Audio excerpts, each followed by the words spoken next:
What's up? Welcome to a new episode of Movie Schmovie. This is episode number 442. My name's Steve, one of the co-hosts of the show, and as always, I'm joined by Ron. You're gonna die screaming, and I'm gonna watch. Is what you said to me the last time I saw you. It was weird. It was very odd. But John is my name. Yeah. That's John. I was actually going to say, you foxy bitch.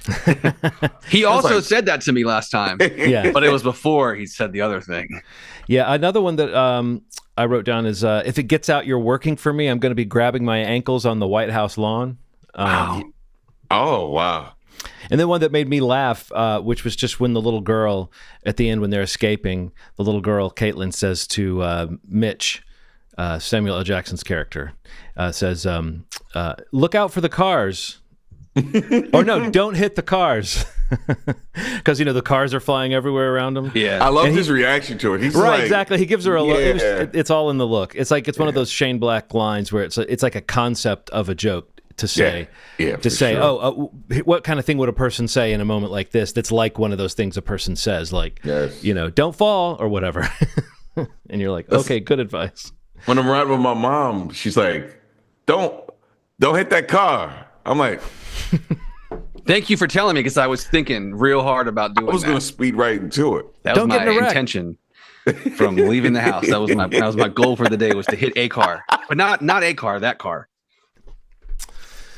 Yeah, so I guess for those listening, I mean, we kind of got a little ahead of ourselves. Jumped right in. We went right into the required viewing conversation, but we'll get back to that in one hot second. But we're going to be talking in a second, maybe a minute, I'm not sure, about John's pick from last time you heard us, which was actually 2 weeks ago in real time. The Long Kiss Goodnight for his required viewing pick. And I don't know. I think the rest of the show we're going to talk a little bit about maybe Daredevil, the first couple episodes that have come out, and whatever else we've watched. Did you guys have any news? I had one trailer maybe two trailers I wanted to mention, but I don't know anything pop out to you guys over the last couple weeks you wanted to bring up. I would, if we're going to hit a couple trailers, I don't really want to add too much to that. I feel like there's lots of little topics we could talk about, and maybe next week we can save a little space to do more of a news roundup, where we can catch up on some of that stuff. What about you, Ronald? Do you have any items? No, not that. What? That's all he's got, guys. We've had tapped them out too early. Steve, this reminds me of the energy. You remember how we used to have a giddy energy where we would start and we might not say the name of the show. We might not say the name of ourselves. This feels like that. So I would say this is almost like we're in the same room. We're as sloppy as we used to be when we were sitting at the same table. Guys. We're tapping into something. That nervous energy. So hit us with the trailers. Did you say anything, Ronald? Or No. Okay. I missed that. Sorry. Yeah. No, the one. I mean, I sent you guys a couple today. The one was like finally got a little bit of a look at Mike Flanagan's The Life of Chuck, which is coming out this summer. Which that kind of was a sensational film at the festival circuit last year, and it won the audience award, and it's kind of got a ton of buzz around it. And when we're a big Flanagan fan group here on the Movie Schmovie podcast, so it was cool to see a poster come out this week, a teaser trailer come out this week, on social media, kind of seeing the cast kind of posting stuff about it to kind of get the buzz rolling, which is very exciting, because it's definitely one of my most anticipated movies this year. From a Stephen King story, and anything Flanagan does, we're definitely in the bag for it, at least to check it out as soon as possible. But does that mean that we are Flanafans or Fanagans? Oh, I was wondering when I sent that text to you, and I was like, let's go, Mike. I was thinking about calling out to the whatever the fan group that they're called, but I didn't know which was the right one. Yeah, is it Flanafans? Sounds pretty good, but I also like Fanagans. I like the first one, and I feel like in an interview that he did with his wife on one of the podcasts, I forget which one it was, I think that's what they may have called it. Okay. Oh wow. Or something. Or no. I think they were referring to like the group that he always works with. Mm-hmm. He's got like the troop that he always kind of carries. Yeah. I think they called them the Flanafam. Flanafam. So I'm just switching a letter, and I'm thinking Flanafan kind of slips right in pretty easily. But we could say we're like distant flan-a-fam, you know. I would consider us so. I mean, we have not confirmed that with him or. I teach at the college that he went to, so I'm basically family. I mean, that qualifies it. Not when he went there, and I've never met him, and we've never been on campus at the same time, and I wasn't there when he did give the address to the graduating class. But I'm a fan of his, and I now teach one class a year at the college that he went to, which is Towson University. So, and we're both Towson Tigers. Okay. Yeah. So that's two. That's 2 out of 3. Alumni here. We got it covered out, guys. And Steve, you've been to Towson several times. And I also am a Towson Tiger. Just in general, just in life. We've been around that area before. Yeah, I think that qualifies you, right? It really I'm pretty sure I saw you on Find My. I was like, damn, he's in Towson. He's rolling through Towson. Yeah, that's pretty cool. What's Find he my doing friends. There? But yeah, I don't know. It was a very brief teaser, but it's got that build up. There's a vibe to it. They definitely very intentionally kind of framing it around the Stephen King, like Shawshank, Green Mile, Stand By Me, and going. I love the tags like from the mind of, and then the body and soul or the heart and soul of Mike Flanagan. Like they got me, man. Like that felt like both of them. That felt like a real nod to.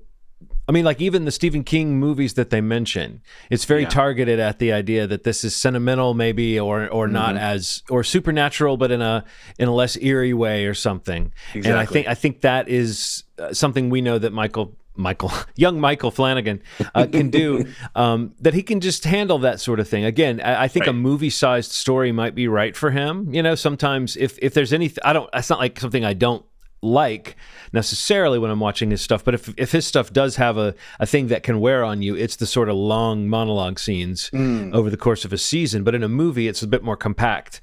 Right. And a Stephen King book, is it a novella or a short story or a full book that it's adapting? I'm not sure. I thought it was a book. Okay. Let me check it out real quick. But at any rate, it's a very fruitful collaboration. He seems to get a particular part of the Stephen King vibe. Different people who've done good Stephen King adaptations have hit on different parts of that vibe, and I think he hits on that emotional undercurrent. And the cast is incredible. Yeah, the cast is amazing. So if it bleeds, and then there's 3 stories inside of it. Yeah, so it's like a book of novellas. Yeah, right. So each story. I mean, apparently it's still.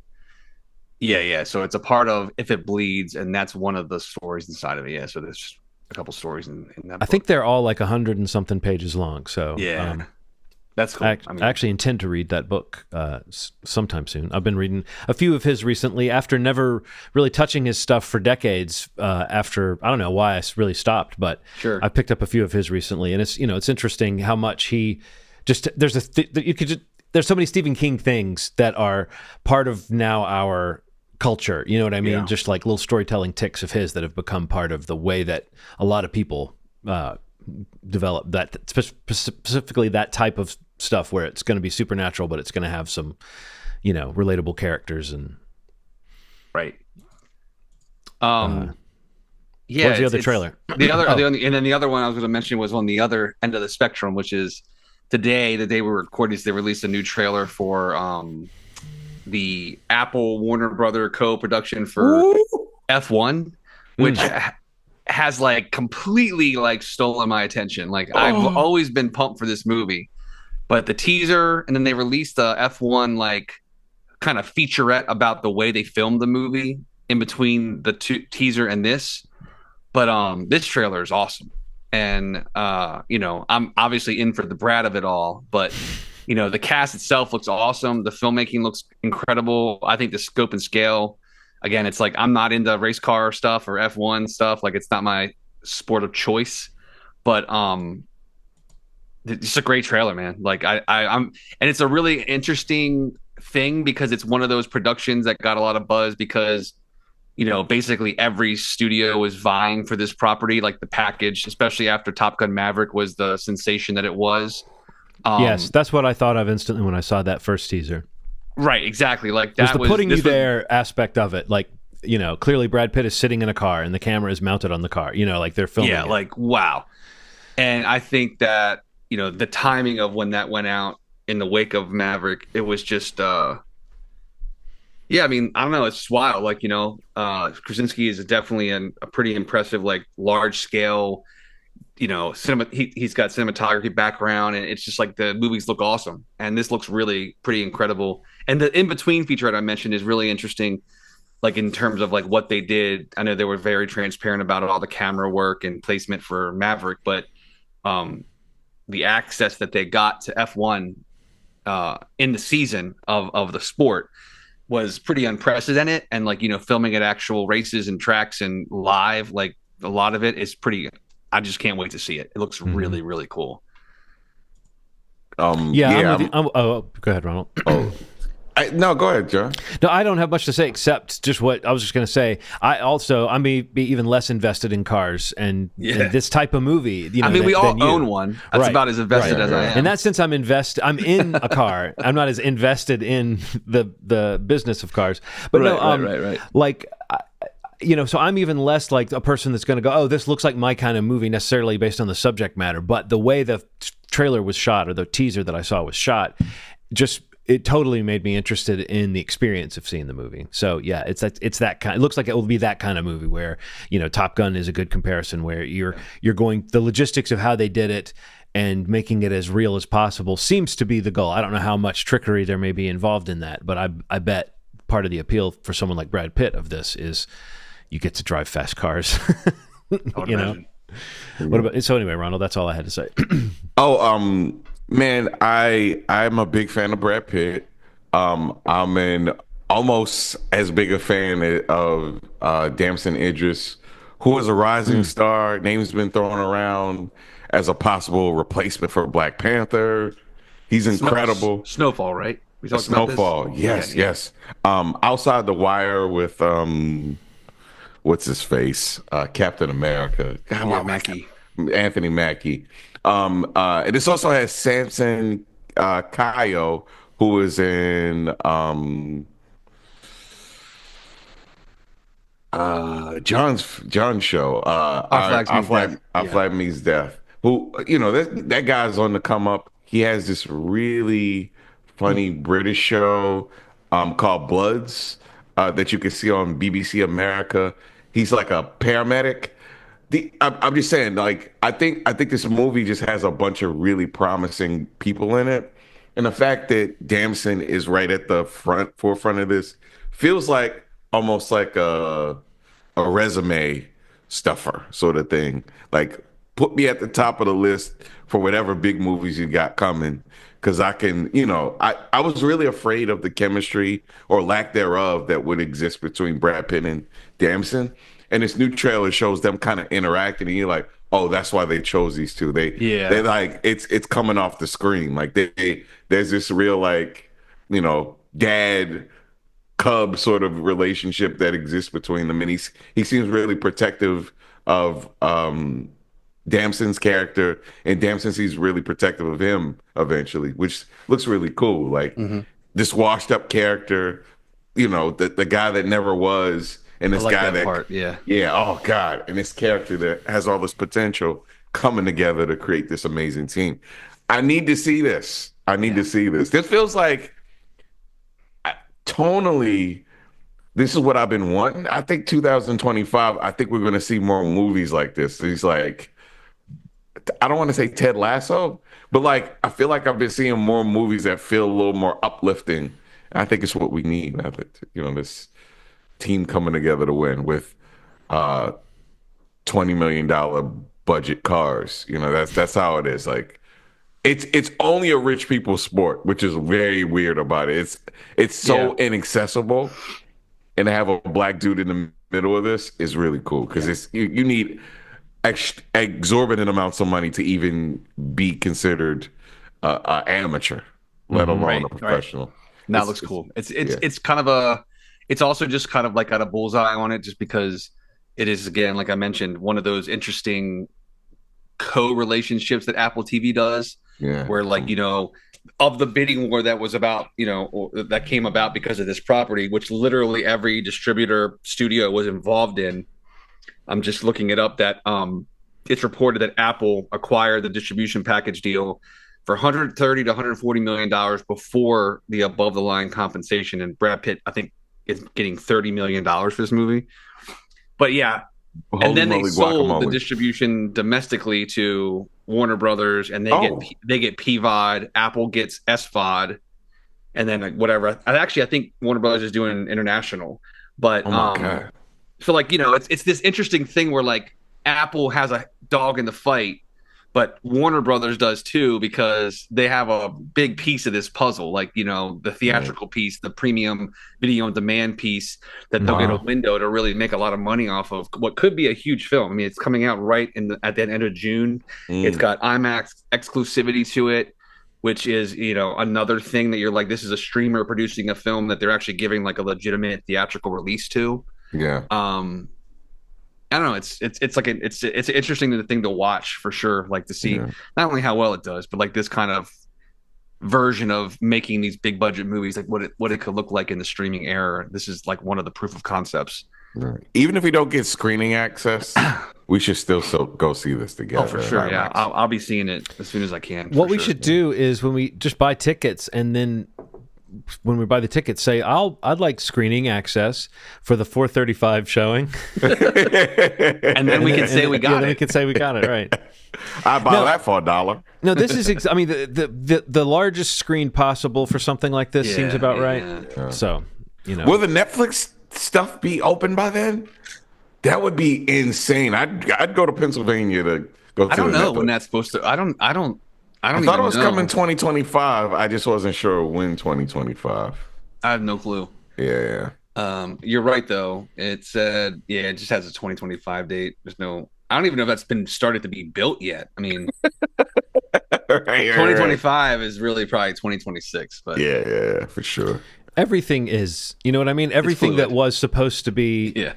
Yeah. I've been listening to older podcasts occasionally recently because I've been doing a little bit of digging back and listening to some just for like research purposes, just some older podcasts that would talk about like current news. And it's interesting hearing how many movies were supposed to come out in 2025 that are now like coming out in 2027, and how many things were on the schedule for sure that are now like completely gone, And particularly, I had this realization with Star Wars, like how many people have, like the list of people who have had a Star Wars project that has seemingly died, and some of them are supposedly still around, but the list includes it's like Patty Jenkins, Taika Waititi, Rian Johnson, Damon Lindelof was on that one, and then even though they might still be using his script, he left. They didn't work out a deal with him. There's a couple of other people too, and it's just like they announce too much stuff before it's ready to go. I mean, I know I'm not the first person to point that out, but when I realized how many big names had like a splashy announcement around their Star Wars project, and how many of those people, Kevin Feige had one. That was the other name I was trying to think of. Wow. It was like people that like it was big news that this person had one, and then it's that's not working out. And so I'm not one of those people that comes guns a-blazing for Kathleen Kennedy, but I do think that might be a weakness of her sort of era, is that she was big on announcing these relationships they were developing with people because it was great press, but you wait till you have a project before you do that. Any other trailers since we're in trailer corner? I guess that's it. Life of Chuck and F1, which I love. I love any song, any film, I should say, that is about a key on a computer keyboard. I just love it. Yeah, it's good. It's how we function, right? Yeah, right. Right, so required viewing. We talked about it a little bit. The Long Kiss Goodnight from 1996. It is a comedy, thriller, action satire, sort of from the mind of the twisted comedy. Mind of Shane Black, and directed by Renny Harlin, who, if you look at his resume, if you don't think you know what a Renny Harlin movie is, look at his resume and you go, oh yeah, I kind of get what this guy was doing there for a while. But he had an interesting run.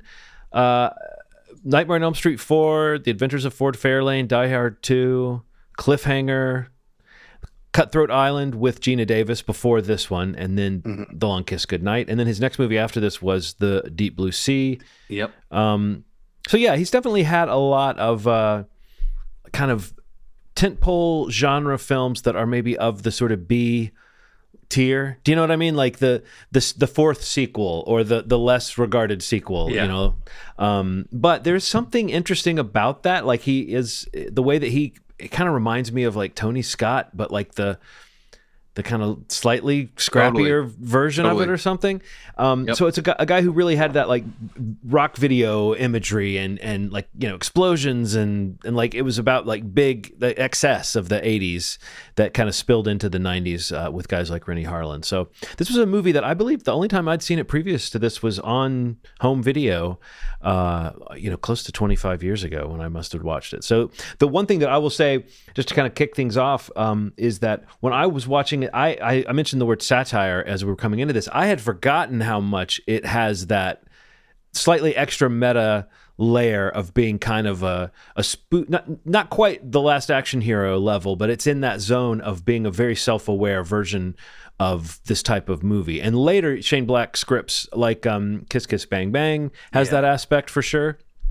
But I think that in that, it's more wrapped up in the lead character being the sort of narrator that is living this kind of metatextual life, you know, where he's commenting on things. This is a movie that feels at times like it's a parody of an action movie. And even the image I described at the beginning with no context of them driving away from the explosion and the cars are exploding in the air and like falling all around them. That is like an action movie that is also like that's like a joke about how crazy action movie moments can be, you know, to have this bridge explode and cars are flying around and that like those are the projectiles they're trying to avoid. So this is a movie that's definitely excessive in that way, but it also is a character piece and there's some interesting things going on there with Geena Davis and Samuel L. Jackson's characters. I guess in a nutshell, she is a person who who basically had amnesia at a certain point 8 years ago and has been trying to figure out what was going on in her previous life, but has made a new life with a daughter and a nice man in a little town. And then when her past starts coming back to her, she starts realizing, you know, she has a certain set of skills, as we might say. She's actually a trained assassin that's like an important figure, it seems like, in a few schemes that went awry and people have been looking for her. Or have they been looking for it? It seems like part of her plan was that fake ID she had. I got a little fuzzy on some of the details. This is a pretty tricky story, but the idea is she's a person whose past is coming back to her as she's staying on the run, and she basically leaves home to kind of avoid bringing danger home to the nice man and her daughter, although of course she can't stop that from happening. That's third act stuff when the daughter gets involved. But Ronald, I don't know, like before I say any more, what was your association with this movie? Had you seen it before? And if so, what was it like to revisit it? It had been so long, man. Like, I remember this being like a film. A friend of mine, Greg, was really big into these like tentpole movies and slightly below tentpole action movies with lots of explosions, a beautiful woman somewhere in it, and a gun that's bigger than the person's head. And, you know, it's like, that was like a big thing. Like, every time I go to his house, he'd have something on. And this was one that was on pretty frequently. But I realized through watching it this time around, I don't know if I ever saw it in its entirety. But yeah, I think I have like a deep crush on Geena Davis. Like, I realized, you know, it was sad seeing her die in Beetlejuice, but I had a crush on her there. It was like something. She has a presence. How tall is she? She seems like a above average. Yes, she is tall. Height person. She has like striking features. 6 feet. Oh wow. Okay, yeah. So that she and with like heels or boots or what, you know what I mean? Like, this character kind of like does that too. Has that extra added like there's some, even if it's just boots with a heel on them, there's a little extra height there, which makes Samuel L. Jackson I love that how much of the ingenue he is in this, like how much he's the one who gets kind of knocked around. Not that that's what the ingenue is necessarily, but I'm just saying he's like the sort of innocent one who's along for the ride and needs to get rescued. It reminds me of Kurt Russell in Big Trouble in Little China, the way he's really the sidekick. Like he kind of thinks he's the hero. But what I love about Mitch Hennessy in which by the way, is that a racist name? I was wondering that. I'm like, name him Hennessy because he's black. I was like, I can't. I hope that wasn't why, but probably. Well, I think it's a funny joke. I mean, I think we'd probably find other names in the story or sort of gaggy sort of things. But like that's almost like a cool name that a guy would give himself if he was a private eye. But I like how much he is the sidekick sort of, but really the main, like the character you're kind of drawn to in a way.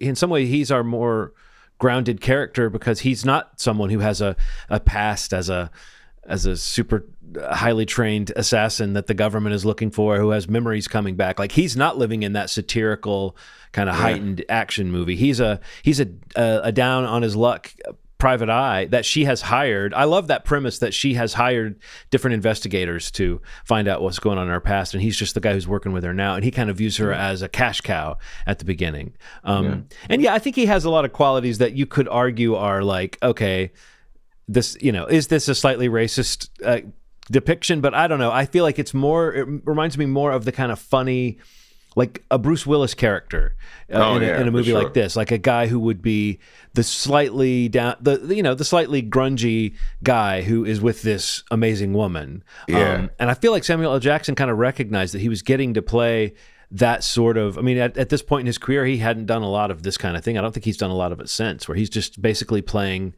He's not playing like the toughest guy in the world or the coolest guy, and he's not playing a badass. He's kind of playing a dude who's just trying to stay one step ahead of things. And I don't know that we've seen him do that too much.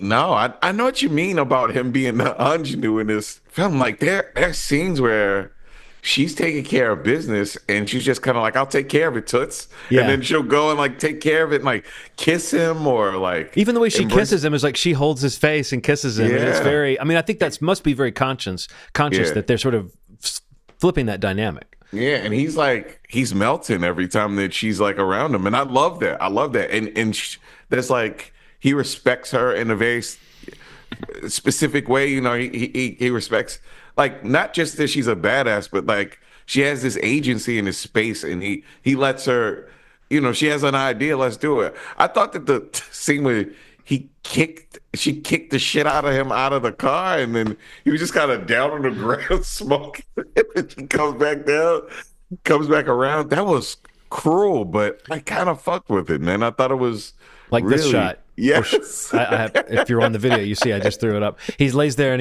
that's like a cool succession of shots. Like there's that cool crane shot where it pulls away from him and the cars are going by, and then she comes back and then he lights the cigarette in the profile shot, and that's a cool shot. There's just a lot of cool shots there. Yeah. But I love then when he gets in the car and he says, "Found a use for me, huh?" And she's like, "Yep." It's like she didn't feel bad and come back. She actually probably got a few blocks away and realized how she could use him.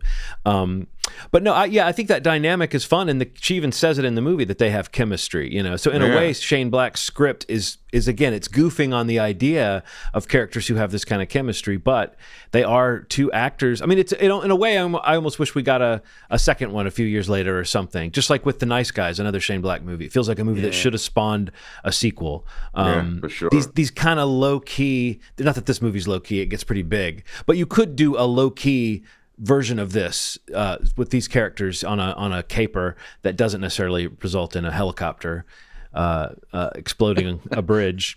Well, Steve, when you stepped away, we had just gotten to the whole subject of the chemistry and the dynamic and how Samuel L. Jackson is kind of playing the ingenue. He's more the like damsel in distress in this, and how much that seems like something that Samuel L. like at a point in his career where he had already played enough kind of Samuel L. Jackson type roles that this feels like a different sort of thing for him. I just didn't know what your thoughts on that were, or how it kind of fits into your concept of him.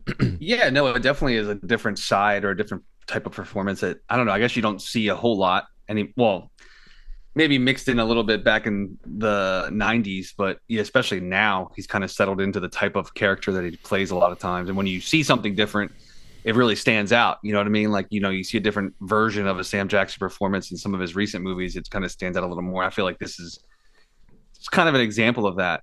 I think, especially like also with Geena Davis kind of, I mean, rewatching it kind of reminded me, and not that I don't see her as such anymore, but like she was like a star. You know what I mean? Like she was like one of the big leading actresses.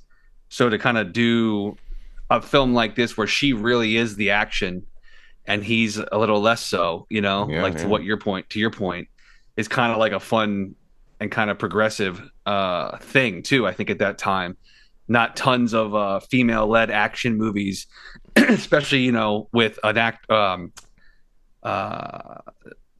with the level of action or even the cinematography that a movie like that we are talking about now is like a Renny Harlin type film. There's some really kind of crazy. Tony Scott's a good comparison, and even some of his films you could probably even say like there's a bit of Michael Bay to him as well, like proto Michael Bay in a way. Yes. But no, I think that's what makes it work so well, though. I mean, it's because she is this gorgeous assassin's, memory issue. Like, it's such a kind of it flips it a little bit, and I remember liking that when it came out, and even over the years, I think I mentioned it when you picked it a couple weeks ago. It's one that definitely stands out to me. I've revisited it, a few times, or if you catch it on TV, prior to the streaming era, it's always one that I would keep on to watch. And I mean, beyond them, like you're reminded too, and maybe you guys already got to it. I'm sorry to step away for a second. Like the faces that you see pop up throughout the movie. Brian Cox. Yeah, and even one of my favorite guys, David Morse. I love him. Yes. Yeah, and he's in this. Both of them looking so much like themselves, even at this early date, that it's weird how much. I mean, I'm not saying that they don't look older now, but like when Brian Cox was doing things much later with that same basic look, I was like, oh, it's just interesting that at the time when I saw this, I don't know that I clocked Brian Cox, even though I had already seen Manhunter and I knew him. I don't know that I clocked that appearance. I was much more aware of him when I think it was in Rushmore where he popped up, that I was like, oh yeah, that Brian Cox guy. But no, it's really cool to see that. It is like a little time capsule in that way. Yeah, and David Morse is like, he's like one of those guys who's just in so many things. And I remember in my time working for one of the film agent, the ad agency that I worked at, he was like one of the nicest, kind of gentlest, quietest people I ever met, like in terms of celebrities. When he was doing press and PR for when he was in Disturbia. Remember that Shia LaBeouf movie? Yeah. As the neighbor. He was like some press on that one. Like, this is the man that like packed his own sandwiches and brought them with him still on like a press tour. It was adorable, but it was like, I kind of get that vibe from him in a lot of his performances. Not so much in this, but it just he's got that sandwich packing look. He's got that sandwich packing look. I've always loved him. It looks like he would have it in an old timey like lunchbox with like a thermos. Yeah, exactly. And just a little crazy connection when we were talking about the type of character Samuel L. Jackson is sort of playing, a Bruce Willis role from this era, Right. And then I was just drawing a connection. 12 Monkeys, David Morse.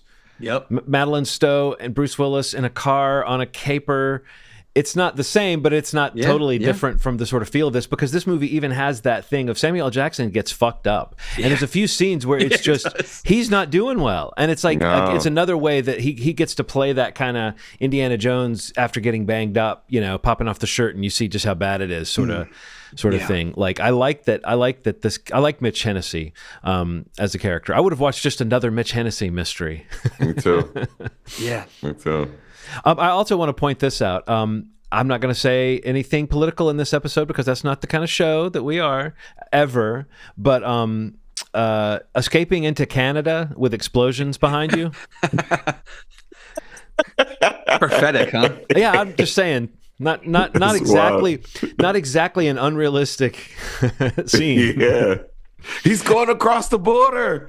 Right. Well, the thing is, I was checking to make sure I had the direction right. And I was like, yep, because you can see the Welcome to the United States sign that's facing the camera behind them blowing up. So that, if they were going in towards the explosion, they would be going into the States. And I love that then a bunch of cars, come out. It's like America tries to defeat you. And what does America have? What can we throw at people? Well, we could throw exploding cars at you. Boom. No, I think that the the type of, I did not remember how big this movie got. That was the main thing that I guess I did not remember that this time hit me. And the other thing that really hit me is like how much Craig Bierko is really hamming it up. Like he's so good in this role, but it's like, it's again, it's that thing of like, it's a slightly juiced up version of the smarmy villain in this type of thing. And they even add that detail that the little girl is his. Yeah. And he calls her his little bitch and like then locks her up in the freezer. I mean, he's just terrible, you know? Oh, 1996. And he does die screaming, you know? It's like you knew when she said that he was actually going to die screaming. So she thought of that plan to kill him so quickly that it was disturbing. She's just like, oh, line, quick, up, that zip line. It was like, wow, who thinks of that? Just looking at a line really that quickly. And I guess the military Super Spy Charlie Baltimore is who thinks of that. Charlie Baltimore. Yeah. Shout out to rapper Charlie Baltimore, who obviously took the name from this movie. Okay. I guess I'd seen that name and probably just not made that connection. Yeah. Who's also a very pale woman. Like Geena Davis. Geena Davis. Yeah. But yeah, I was saying, Steve, when you were away, just how stunning Geena Davis is. Like, and like I had a real crush on her in Beetlejuice, and seeing her in this, like I was like, oh my god, like she has the it factor, and it's funny because you don't really see that in people anymore. Like there's like this star quality that she had.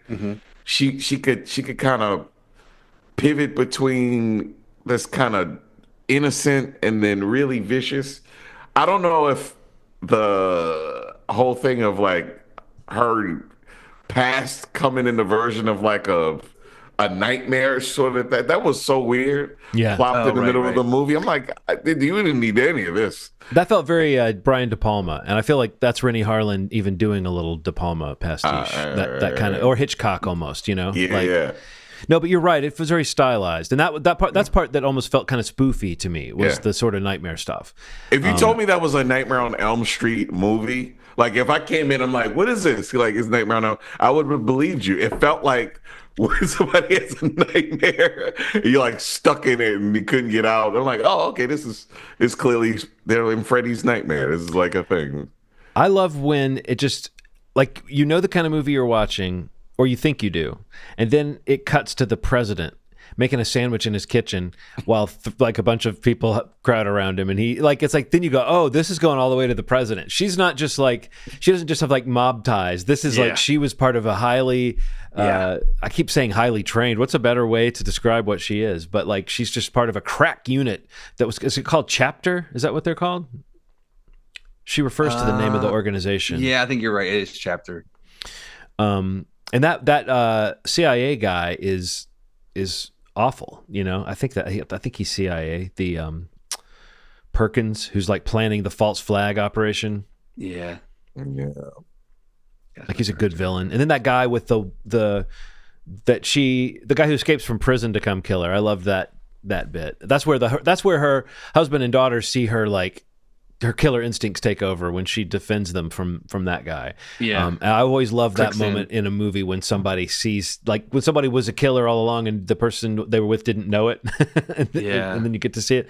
But yeah, it's very fun and funny. You know, it even was reminding me of, or I should say, now it reminds me of this. The 5th season of Fargo. The main character in that was kind of like a badass who was able to defend themselves more and had kind of a secret willpower that you can't tell. So there is a little bit of an archetype here, but I think what's interesting is how much Geena Davis, you just don't believe her as like you don't believe she would be the basic boring housewife because she looks so much more like a sort of supermodel assassin. But and I think that it factor you're talking about is just that person who has such a unique vibe and look and feel and everything. Like stars who are just, there's no one else that looks like that person. And that is kind of a supermodel thing too, where people can even be kind of quirky looking, but if it's very striking and they have the kind of charm that she has. Like I think Tootsie was the first thing I remember seeing her in when I was a kid and being, super crushy on her then too. So I guess everyone probably the first Geena Davis movie they saw is when they got a crush on Geena Davis. But I'm sure she's done a lot of stuff in recent years that I just don't know, TV shows or something, but I haven't seen her pop up in that much. And she seems like a person who would be fun to see in one of these, genre films that we... She was in, last year she was in that, the Zoe Kravitz, Blink Twice. She was in Blink Twice. Yeah. Okay. She's like Channing Tatum's like, manager or businessman or consigliere. Like, okay. I need to but she's really fun in that too. Yeah. She doesn't show up enough in that movie, but when she does, she makes an impact. Like she's special, man. Like just going through her IMDb, even like talking and throwing out all these movies. It's like crazy to think. And reading a note here that like when Brad Pitt won his Oscar, like he thanked her and Ridley Scott for giving him a shot for Thelma and Louise, which is it's pretty crazy, man. Like how all that stuff kind of connects back, especially in that time in movie makings, like where everybody kind of got going. He should thank his own abs. Yes, he should. We call them brabs. Hell yeah. Oh man. All right. So Ronald, you're up, man. You're up on required view. Man. I'm sorry to tank this one, but I'm gonna tank you guys. All right. There once was a writer named Willard Hike who did such movies as American Graffiti, Indiana Jones and the Temple of Doom, French Postcards. He wrote these movies. Yes. But then he wrote and directed another movie that I haven't seen in forever that I'm going to put on your plates. Okay. It is an MCU movie. Howard the Duck. Oh man, I haven't seen this movie in so long, man, and I'm putting it right here for you guys because I remember how I felt watching this movie when I was a kid, and I was like, why does everybody hate this movie so much? And I haven't seen it in so long, so I wanted to love it so much, and I was very capable of making myself love something because I had wanted to love it. You know what I mean? When I was that age, I was really could talk myself up about something I had anticipated. And so I don't know if I would be one of the people who has gone one way or the other on this. So no, this is a great one. When you were starting to describe it, I was like, I knew which one. And Ronald, I got to say, there should be some kind of an alarm that goes off when one of us picks a movie that the other people were thinking about picking. But that's one of the movies on my master list of movies, yes.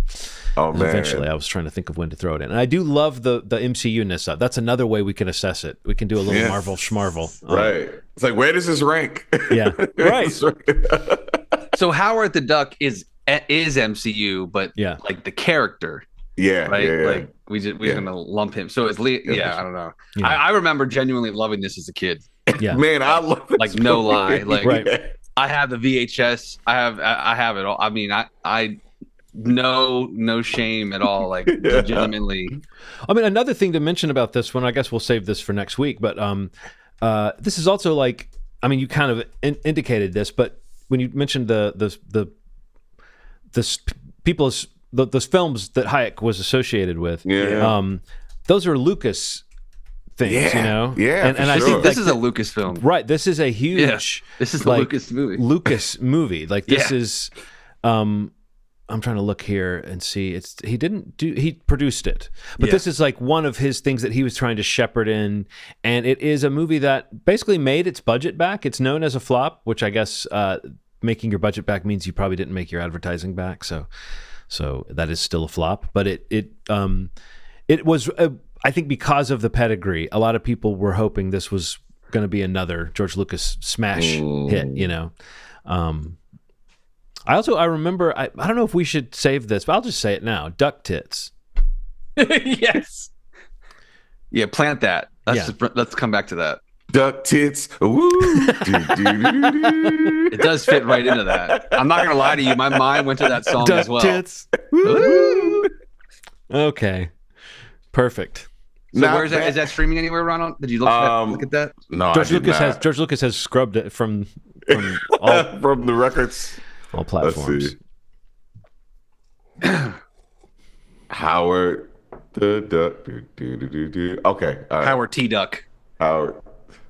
All right, so it looks like it's available for rent, but it doesn't look like it's free anywhere. So all of the normal places, Apple, YouTube, Fandango, Amazon Prime, it's like $4 to rent, and a 13% on Rotten Tomatoes. So if that doesn't incentivize you, I don't know what's going to incentivize you. 13% movie. I was hoping that it'd be on Tubi because I feel like Tubi is the catch-all for all these movies. But no, it's not on. It doesn't seem to be on Tubi. Oh, Leah Thompson. Yeah. Yes. Oh, there's another one. Love her. All right, man. So what else we got? What else have you guys watched? Anything exciting? Not exciting. I mean, could be anything. Mickey 17. Oh yeah. Have you guys seen it? Tell me about it. Have you guys seen it? I have not. No. You saw it? Okay. Yeah. I don't know if I love Bong Joon-Ho's American films. Like, I don't know if I love them. Snowpiercer is my favorite of them. I didn't particularly love Okja, and this one tonally is kind of all over the place. But here's the problem. Here's the good thing and the bad thing. Bong Joon-Ho's worst is a lot of people's best. Mm-hmm. And even when it falls short on some of the like clarity on the messaging or lack thereof, and the tone just kind of being a little darker than I thought. Like, you know, the commercials kind of present it like it's like this lighthearted thing. But when you see like what he goes through, man, it's actually pretty sad. And especially if you have some like, man, I'm going to get heavy for a second. You know, just like the history of people being tested on and shit like that. Like, I felt triggered, you know what I mean? Especially we're in Baltimore, Hopkins, you know, this testing sort of narrative. It hits you harder than you would expect. Like, I think there could have been a version of this where Bong didn't concentrate so much on the effects of the testing and just did the idea that like, oh, okay, this kills him.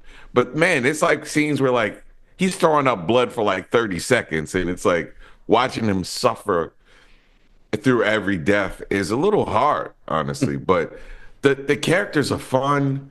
I mean, just seeing everybody kind of play along in this sandbox is really pretty amazing, man. Like it's funny. It falls short, but then when I thought about it, like I think this is one of my favorites of this year.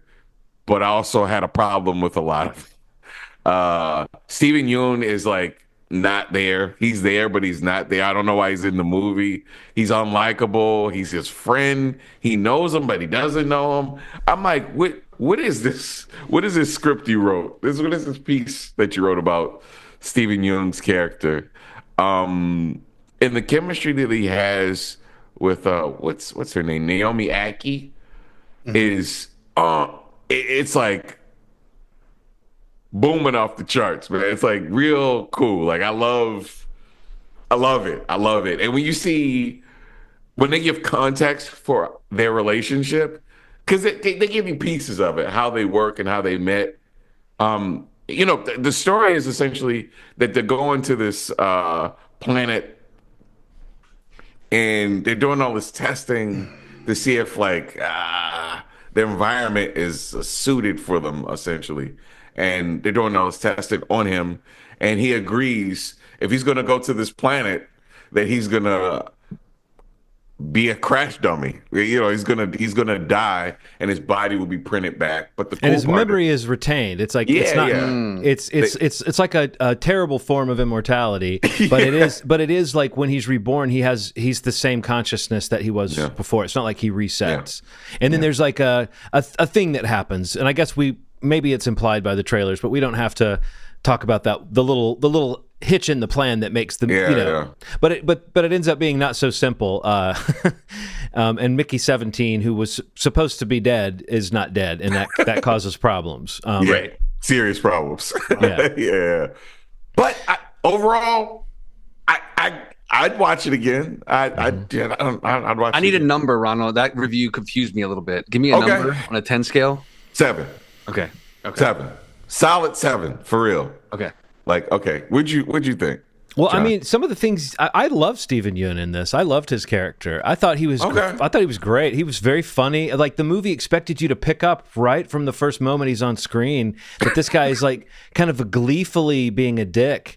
And the tone of the movie was very funny and glib to me in that sense of like throwing you into this really terrible scenario. But like his friend Steven Yeun sort of knows he's gonna come back, and so he doesn't really like finish his part of one of their capers, and that like him being kind of a shitty friend. I thought that was great, and I love that he barely, that character kind of barely makes it through the story, and he never. I could see the point of him not having as much of a connection to the main thrust of the story, and I think that's where my criticism of this film would be that like Bong Joon-Ho is such a kind of, a genius, like storytelling genius, visual genius, works with great actors, full of life. This is not a, like we see so many fantasy films and sci-fi films where the dialogue is dead and there's no surprises and you kind of know what you're going to see, and even things we love can have this kind of cheesy self-seriousness to them, but his movies are full of life, and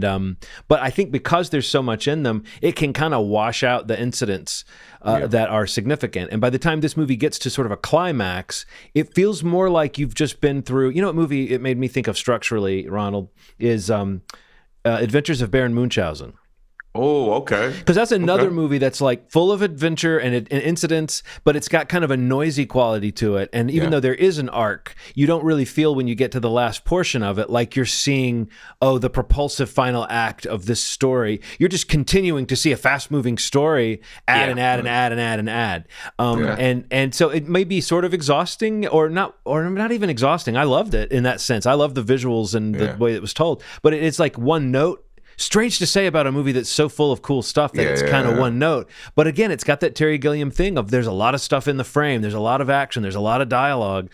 It is very funny. Some of those things you mentioned as, so to me, the bug of Steven Yeun playing a useless, shitty friend character was a feature. Like, I loved that. But I would also say I was wondering while watching it, like, why is this kind of, like, Bong Joon-Ho is funny. Like, his dialogue is great. But I also heard that Robert Pattinson helped with the humor and the dialogue and like giving the slang a contemporary, up-to-date feel. And Bong Joon-Ho said he helped.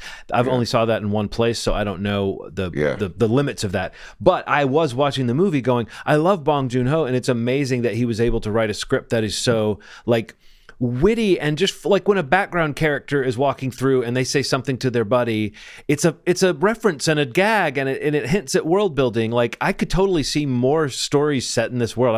I don't necessarily want him to be a franchise guy, but I'm just saying it's a rich world, and Robert Pattinson is great, and he's so great. He's so fucking good, Steve. He's just so funny and weird, and like, and he'll remind you of different performances of his throughout this movie, but it's like he's doing something very self-consciously.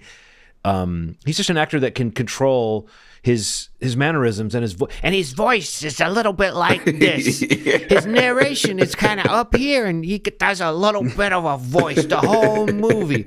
But when you see different iterations of this guy, and it's a slightly different cadence, you see how that voice lends itself to this. Oh, I now know which version of him I'm seeing, and that kind of stuff. But no, I think I agree with a lot of the things you said, Ronald. I just think my general feeling was more like, man, I walked out of it, and I was like instantly thinking, I want to see that again. And it's rare for me to have that feeling when I see a movie, just because I want to see all the stuff in it again. There's weird creatures that I want to get a better look at. There's ships. You didn't even talk about the creatures. We didn't even talk about the creatures. The creatures are so cool. The creatures are a whole nother thing, Steve. So like, man, there's this gag at the end of the movie that is so rewarding that it's like the world building. There's a lot of world building, and there's a gag that's so rewarding at the end that it made up for even the issues that I had with it. Like it really has a lot of heart. But like I said, like I hated how much he emphasized the the almost body harshness horror of it. Yeah, like that could have been cut out. Like, but it was funny. It was really well done. The characters are so fucking dynamic. And like I said, like there's an argument that like these two characters that he plays in the movie are so different that like it was scary. I was like, this Robert Pattinson needs more credit. I mean, especially I kind of talked about what he did in the Batman. And I know that people like they thought it was just a brooding thing, but there's layers to what he was doing in that movie too that people kind of ignored, and I think that I hope that people don't miss what he's doing in this one too, because this is okay. I was going to say out of the American ones, this is my favorite one, even over Snowpiercer. So it's like it's this. I liked it more than Snowpiercer too. Yeah, this Snowpiercer and then Okja, but. I tend to like his earlier ones a little better, especially the murder one. Man, it's your fucking fault. Yeah, it's your fucking fault. Is it you, Steve? You picked it, right? Which one? Memories of Murder? Yes. Yeah. It's your fucking fault. Now that has moved up the list. Well, also Parasite is like Parasite's one. Yeah, yeah, and then Memories of Murder is like a close second. I was actually gonna pick Mother because I'd never seen that one. But yeah, man, this even talking to you about this, it's creeping up to an 8. Like it's still they're warm. I'm telling you, man, like the last act is so I don't know what he's doing, man. This guy's a genius. I think maybe storyboard and everything probably makes it a little easier to make it as like beautiful as it is as it comes together. Each shot doesn't just like bleed in, like it's the storyboarding gives you not just a sense that like this shot flows into this shot, but like the angle and what's in the shot is so what you're saying is so good, so beautiful to look at. No, I'm trying to think of if there was any other thing that I would have said was I think it was just what I said, like, and that's where I'm kind of agreeing with you that like there could have been a little more clarity in terms of the structure and the plot of the thing, but I still feel like if all that means is it's a bit much and it's kind of overloaded, I'll take a Genius's overloaded movie, anytime over something that doesn't have ideas in it, and it's just cool that a guy like him is going to play around with sci-fi to this extent, not that it's his first time doing it, but if you saw Parasite, you might not know. That he has his heart in this place as well. So, sure. What a cool guy! What an interesting, smart director. Yeah, for sure. Yeah, I'm excited to see it. What else? Anything? I saw the Monkey. I really liked the Monkey, John. I know you mentioned it last podcast. So fun, wasn't it? Seeing it. Yeah, it was a lot of fun, man. I really liked Theo James. Did you have a couple of good like laughs, like a couple of like like shock laughs, out loud laughing? Yeah. There was definitely a couple of those. There was one particular cut to a framed photograph that was just one of the funniest punctuations, like where the pace starts to pick up of like what's happening. And you know who else was great is Tatiana Maslany. She was fantastic, and she's so good, man. And I saw I'm sure it was attached to yours too. Is she in the next movie he did? That little clip at the end of the credit. Did you stay for that? His next movie, they had a preview in the end of it. That's really cool. How is he making movies at this clip? That's Ty West, right? Like, Ty West did that with. I'm just saying, like he did that too. He put a clip at the end of his movie that was a thing for his next movie. Yeah, they announced it like the week before it came out. Like him and Neon were talking about it. I saw on social media, but he just did the one with Nicolas Cage. Like what? Yeah. Well, Long Legs, then this, and then the next one is called Keeper. Mm-hmm. But yeah, she's in that too. I was just saying, but she's in that too. She was in the little clip / weird, like a little teaser trailer that was attached to the end of it. But that looks pretty fucked up too. But, I mean, it's a guy that's on a tear. I like it. He really is, man. And obviously, he's got something good going with that studio too. So it's kind of like, keep a good keep a good thing going, I guess. But that comes out I think he said in October in the interview I heard him on. But yeah, he's making movies. Yeah, exactly, Ronald. Like he's pretty efficient right now, pretty prolific. Wow, that's wild. That was a lot of fun. A lot of fun. Cool. I really have, honestly, man. I haven't really watched. I went and saw that in theaters, but that's really the only main thing I've seen. Just keeping up on a lot of TV. Daredevil. Oh, Daredevil. Yeah. What did you guys think of the first couple episodes of Daredevil? Talk about that briefly. Has everybody watched all of them, or? I've not watched. Go ahead, Ron. I'm sorry. You didn't watch did you watch the third? I say, yeah, I'm only up to. How many did I watch? Because I watched them. There were 2 last week and 1 just a couple days ago. No, yeah. I'm only through the first 2 because I watched that we were talking about last week. I don't know. What do you guys think of it? I guess if you don't want to spoil it, it doesn't bother me if you talk about the third one too. But I wouldn't talk about the story in it. I would say there were certain aspects of the third one that felt like more of a solid. Like it reminds me of the show from the Netflix era, you know. Let's stop you real quick. Is that a good thing or a bad thing? I was just about to say I only watched like the first season and part of the second. Okay. And I didn't exactly fall out because I hated it or anything. It's just not my genre of show. The sort of like it's shot at night and lots of people fighting in like alleys and warehouses and on roofs and stuff. Like it's just not my genre. And like it was kind of samey for me. But I know a lot of people that would say, oh, in this episode or that, like I know that a couple times a season they would have a really well choreographed fight scene, and I do love the character. And I will say one of my favorite Charlie Cox as Daredevil moments is when he pops up in Spider-Man No Way Home.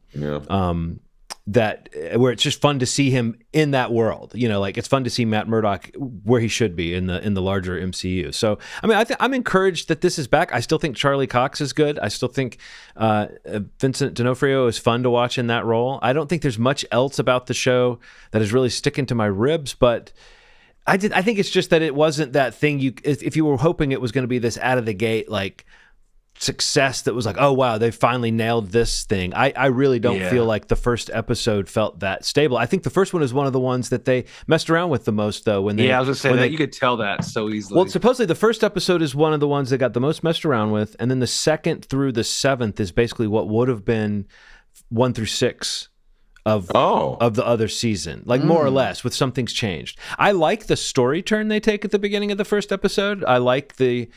There's a character who always kind of bugged me who is taken out pretty quickly, and I thought that was an interesting setup for the story.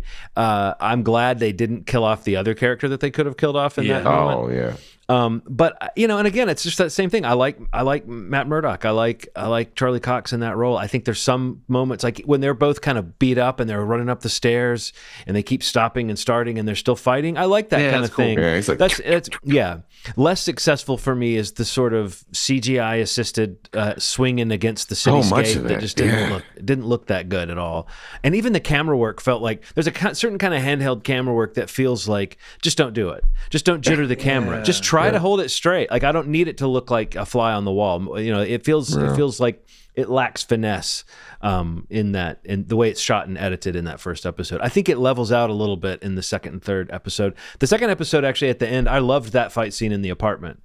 I thought that was a really cool scene. Cool. And the way really it ends on him having this animalistic reaction to, you know, getting pulled back in. Like it's almost like, oh, this is such a tired idea that he's going to spend the whole season trying not to be Daredevil. But it's also, it fits his character because he's a devout Catholic, and it would be you know, something he would wrestle with. So I don't know. I feel like it's a semi-successful return. I think what makes it seem slightly worse is the fact that Marvel kind of needs a success, like a resounding success right now. What makes it slightly better is that you know, it hasn't like ruined the idea that having Charlie Cox and Vincent D'Onofrio in the MCU proper can really bear fruit in terms of, again, what they seem to be moving away from now, which is the interconnectedness of things. So I don't know. That's my take.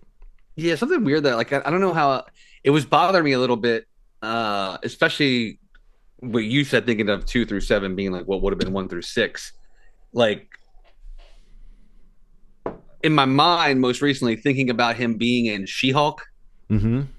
Like again, like the this came up talking about Nick Fury being in Secret Invasion and being in I think the Marvels or whatever. Right. Like, is this the same character? It almost is like the version you see of him in She-Hulk feels a little removed from the version you see in this show. But I guess you're supposed to just go with that based on what happens right at the top of this season. Yeah. You know, and buy into that. I guess it was a little jarring to me. I think just how different the character felt the short time I've spent with the show, only with 2 episodes so far, but not that really changed my. Well, Steve, it's interesting. It's a good point because what they're doing there is something they do in the comics all the time. But you're right; it is a little jarring when it's in the filmed version, which is in the comics.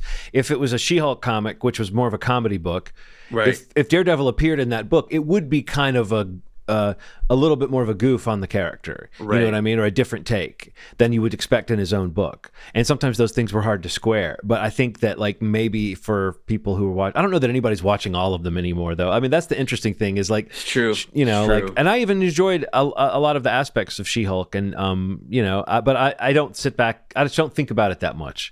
Daredevil, the show, is not one of my big things. Ronald, how far did you get with the original Daredevil? Were you a fan of it? I watched everything but the 3rd season. I think I didn't watch the 3rd season. So how do you think this compares to that, or do you even want it to compare? It's so much darker. I mean, like the Netflix one is dark, man, but this one gets crazy. I also want to say rest in peace to Kamar De La Reyes, who plays the White Tiger. Man, like, yeah, he's great. I actually thought his performance was pretty solid. Really cool, man. CGI Fest 2025. It's just too much rubber going on, and it's like, I think this is the show that will benefit the most from just having people fight. It would look so cool, you know, just like, rather than using rubbery figures. It's something so unnatural. Even when they try to put it in the dark, your eyes can really pick it out really quickly. These people aren't moving naturally. He's not swinging naturally. I don't understand how you could do Spider-Man, who looks really cool and magnificent with these strides, pulling himself in the air, versus some of these unnatural looking stiff movements that Daredevil was doing. But I do like the story. I do like what's going on. I do love that Kingpin is becoming a different kind of person. I do feel like sometimes here's my issue, man, with the MCU. I feel like they did something really well, and then they do 15 versions of it. How many less exposed to superhero storylines can we have? How many you gotta put your name down if you want to be, you know what I mean? Like the Civil War thing, essentially. How many times do we keep retreading the same thing over and over and over again? And I think that there's so many stories to mine from that we don't have to keep making you feel like the memberries coming up all the time. Where you're like, oh, okay, remember Civil War? Remember when people had to turn themselves in? Remember? Ronald, you do a funny Memberberries voice, and I don't know that you ever get it right. No, it's not quite. You said remember berries last time, and this time you said memberries, but it's Memberberries. I actually work with a guy named Mimbiri, and that's why I'm like messing it up. Do you ever? Are you ever tempted to say remember? I should, but yeah, I think that they mine this stuff over and over again, and I love that they did it in the Friendly Neighborhood Spider-Man. It's animated. Mm-hmm. There's some like alternate versions of it, but you gotta have some stuff that feels fresh. And I feel like this retreading stuff that they keep doing. I think there's another way that they could go about the Kingpin not wanting vigilantes in New York. I mean, he could just not want vigilantes in New York, but something about it feels a little more like something we've seen before. Mm-hmm. I know what you're saying about it feeling reminiscent of that storyline they've done before. I do think, though, that one of the big components of a lot of the Marvel stuff is the people who are opposed to the heroes for some reason. But I know what you mean. I feel like some of the stuff with Wilson Fisk, well, the satire aspect, it's like the Mark Ruffalo character in Mickey 17. You could say this satire is too broad and too on the nose, but then you look at what's happening in our world and you go, well, shit. Maybe it's not even as extreme. I feel like there's certain things in the Daredevil series that feel very much like commentary on what's happening in our country. Yeah. And then sometimes it feels a little clumsy. Like the moment where he gets the pothole filled, to me felt really dopey because it's like you just don't do that. Like it's played like they needed somebody to cut through the red tape, but it's like you would not do it that way. You would clear that shit out before you. It bugged me. It bugged 100%. Me how half baked it was, and it's like it shouldn't have. Like it shouldn't. I shouldn't allow that kind of thing to bug me, but it did. And even though I know the point was not he's doing great, but I think we were supposed to think that was a clever.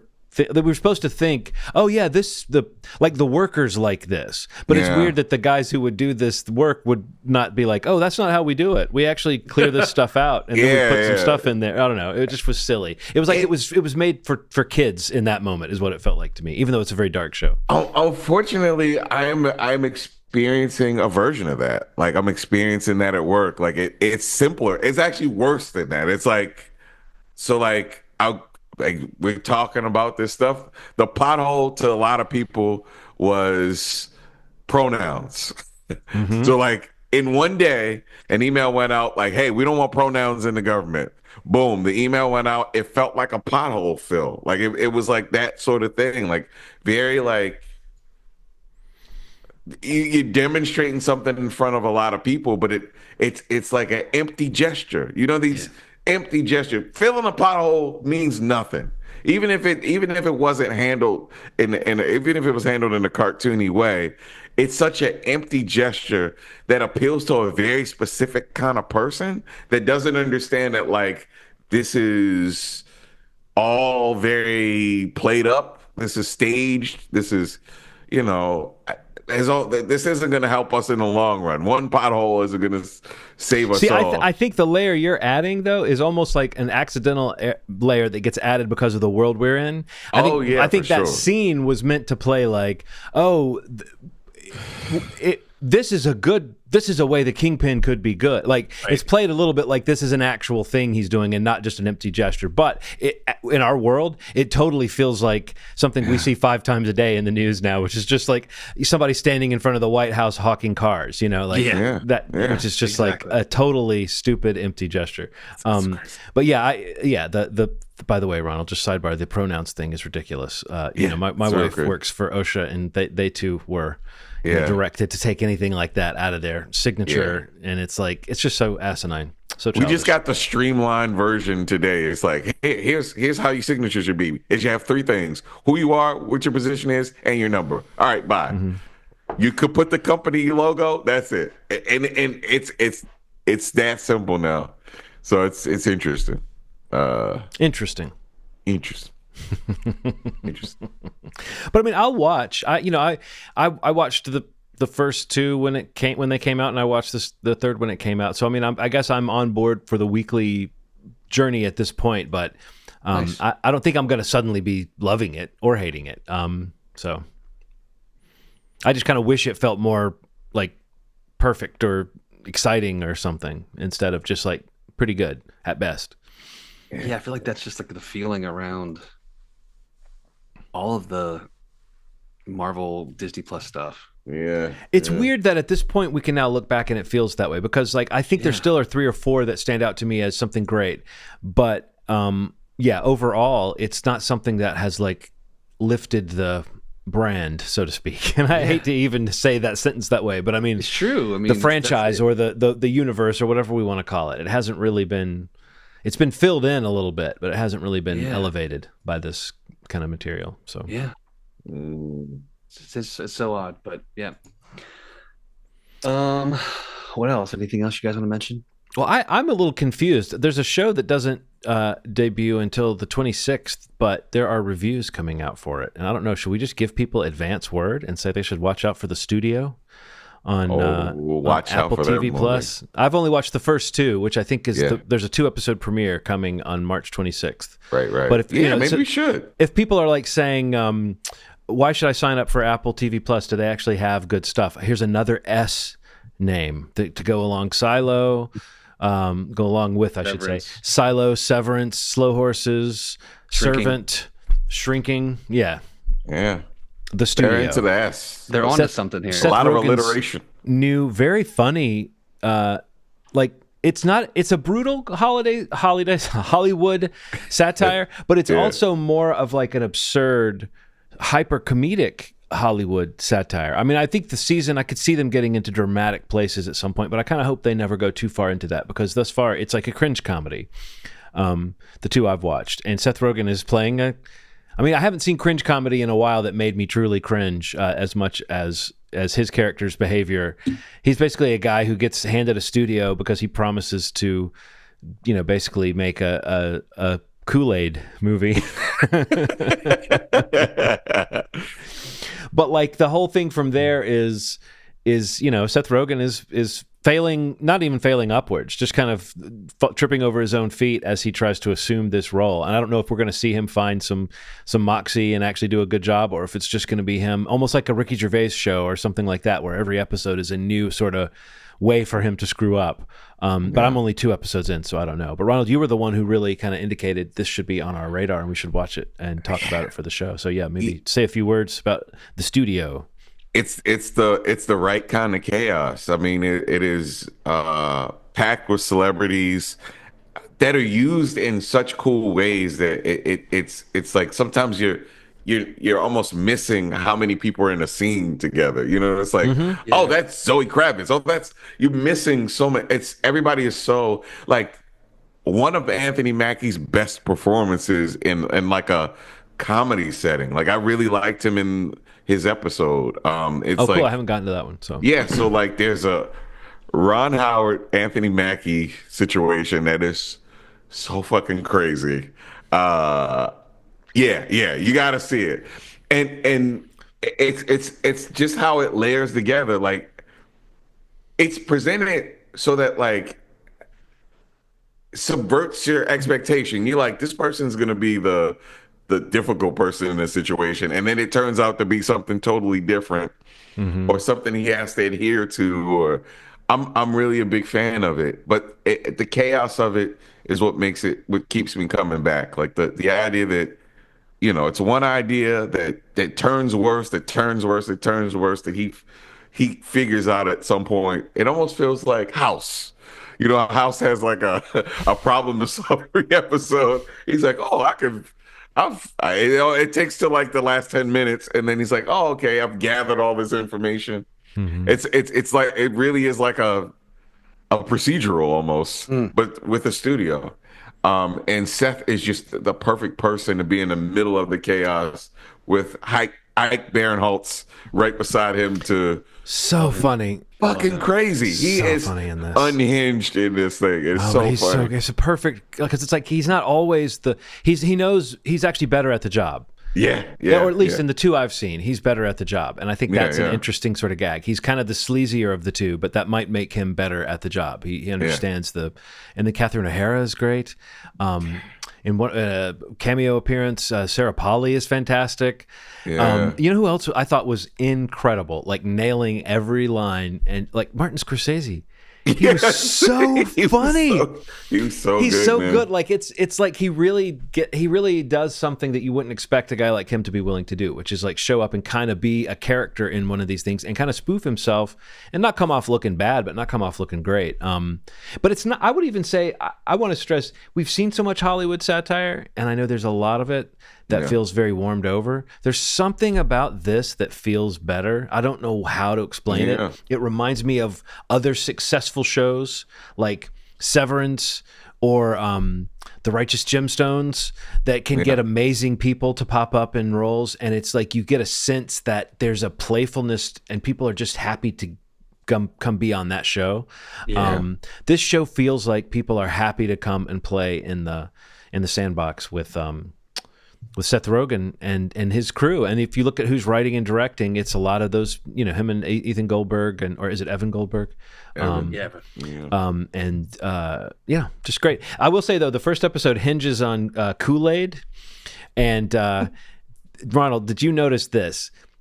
the one line that's interjected that was totally an ADR line. I think they finished this whole production, which hinges on the idea that Jamestown, the Jim Jones thing, where people drank poison Kool-Aid. Yeah. But in reality, it wasn't Kool-Aid. It was Flavor Aid. It's just the saying people say is drink the Kool-Aid, but it's actually Flavor Aid. I kept thinking this show episode, or that somewhere in this episode, they were going to make a plot point out of it really being Flavor Aid. It almost seems like that could have fed into the plot. Right. They don't do it, though. I think they got through making the episode without knowing that, because there's one 80-yard line where and if you look at where the line pops up, it's not clear who's saying it. It's just when they're walking through the office, someone says, "Hey, it says here that it wasn't Kool-Aid. It was actually Flavor Aid." And it's the only place in the whole episode that it's in there. And I'm like, I bet they somehow got to the end of this before they were like, oh, what? It's Flavor Aid? Well, shit.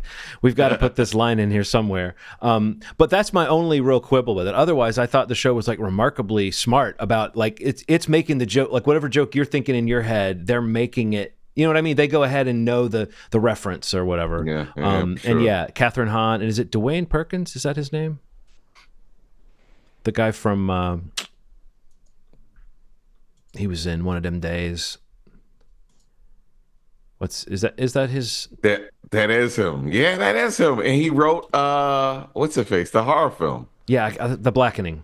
Yeah, he wrote The Blackening. But Dwayne Perkins is great in this. He and Catherine Hahn are both playing slightly amped up characters who every utterance is some insane funny line. It almost reminds me of Veep, where you just have these snipers sitting there that can just deliver lines like crazy. So, no, I love it. And I can find this Hollywood satire stuff so samey and so boring after a while, but there's something about even the way this is shot that is really inviting to me. So check it out. Can't wait to see it. And it's Flavor Aid. Note to self. Don't drink the Flavor Aid. Don't drink the flavor. Oh, drink the Kool-Aid. No, it doesn't. Kool-Aid, actually. I'm surprised Kool-Aid Company hasn't gotten that out. You know what? It seems like that would be their big messaging. Right. Like, they want to fix that. Yeah. I bet that somewhere in their market research, they're like, we don't want to, even though we don't want to be associated with mass murder, we don't want to lose the clout of drank the Kool-Aid as like a saying. They're probably like, let's just leave it where it is because it's still marketing. Yeah. That's wild. Do you like Kool-Aid, Ronald? And if so, do you have a favorite flavor? Grape. Grape. I'm a cherry. I know guy. that sounds like grape. I'm boring. Cherry. What about you, Steve? Yeah. Probably grape if I had to go. Yeah.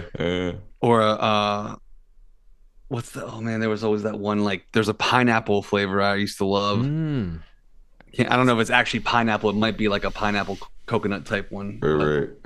They don't make it anymore. But yeah, probably grape. Yeah. Cool. The important thing you need to know about the show is which Kool-Aid flavor we like. Yeah, for sure. So we got required viewing for next week. Ronald's Pick, Howard the Duck, 1986. Find that. You can rent it on all the PVOD services, like he said. It's only like $3 or $4. Schmovie.com is the website. You can go there to listen to past episodes, subscribe to the podcast in any podcast platform you might prefer if you haven't already. And then obviously you also want to go over to youtube.com/movie podcast, where you can also subscribe to the podcast either as an audio podcast or video. And you can even just kind of catch up on parts of the show if you want to watch some of the shorts that are up there as well, highlighting certain parts of the episode weekly. If you could do any of that, all of that, it'd be great. We'd really appreciate it.